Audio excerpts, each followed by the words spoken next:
Hello, motorcycle enthusiasts. We very often receive emails from you asking, "Hey, can you make a video on how to replace the diaphragms on the slide in the carburetor? Is it even possible to replace them? Do I need to buy a whole new slide? How does it all work?" And that's what we're going to do now. There will be a lot of videos where we'll show you how to replace these diaphragms for your specific motorcycle model. Now, of course, the question arises, when do I actually need to replace this diaphragm? I always say in the videos that you should carefully inspect it, and you might find a spot like this. It looks like this. You can see here that it's already a bit worn mechanically. I always run my glove or finger behind it so you can see a worn spot clearly.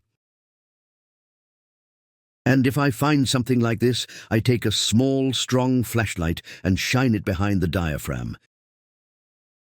Here, you can't see anything yet. Even though it's visible that the top layer of the rubber is worn away, there's still nothing visible here. Now let's take a look here. I found another diaphragm for you. Look here, it looks similar, but when I shine the light behind it, you can clearly see that a small hole has already formed. And you can find these spots in different areas. The surface here also looks a bit worn. When I shine the light here, you can see a tiny hole. It's a bit of work to do this, but generally I can tell you that if it looks like this, even though no light is shining through yet, it usually doesn't take long before this spot tears. So if you've already taken the time to thoroughly clean the carburetor and are installing a new repair kit, which you can find in our video description, then go ahead and check out the shop and order the diaphragm at the same time. This is one of the very few shops in all of Europe that sells these high-quality diaphragms. And please remember to order the correct number of diaphragms you need. I'd recommend that if even one part is damaged, you replace them all, because if you're already doing the work, it makes sense to do it right. Now let's focus on the diaphragm for your specific motorcycle. In your case, the diaphragm is seated in a groove on the slide.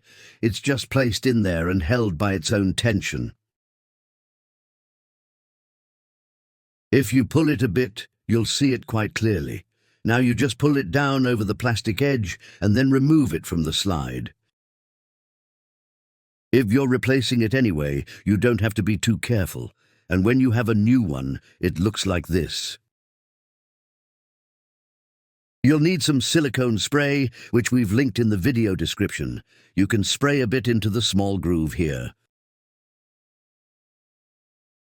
And then you do it like this. Slide the diaphragm onto the slide from below, and basically all you need to do is get the diaphragm back into that groove. It's relatively simple on your motorcycle. I always check to make sure the distance is even all around. Just move it a bit, and it'll slip into the groove more easily. That's why silicone spray is so helpful. It makes sure the diaphragm sits correctly in its place.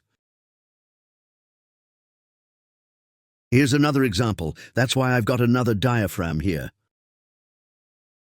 It's the same principle, but here there's also a plastic ring that you have to remove first.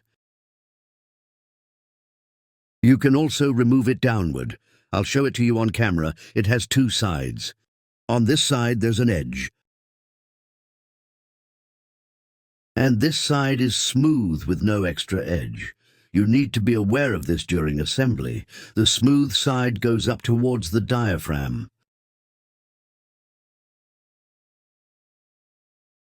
I slide the plastic ring back on and carefully put it back in place. This provides an extra level of security on some models, ensuring the diaphragm fits a bit tighter. And then there are models, which we'll show you now, where the diaphragm sits in a specific position and is held in place by a groove on the slide. The principle of removing and installing the diaphragm is exactly the same here. Please remember to check the video description. There you'll find all the materials you need, including fully assembled slides, if they're available for your motorcycle. This way, you can decide, okay, before I take on this task, I'll just order a complete slide and install it. So friends, that's it from us for today with this video. As always, I hope you enjoyed it and found it helpful. I wish you much success with your project and lots of fun wrenching. See you in the next video. Later, Gator.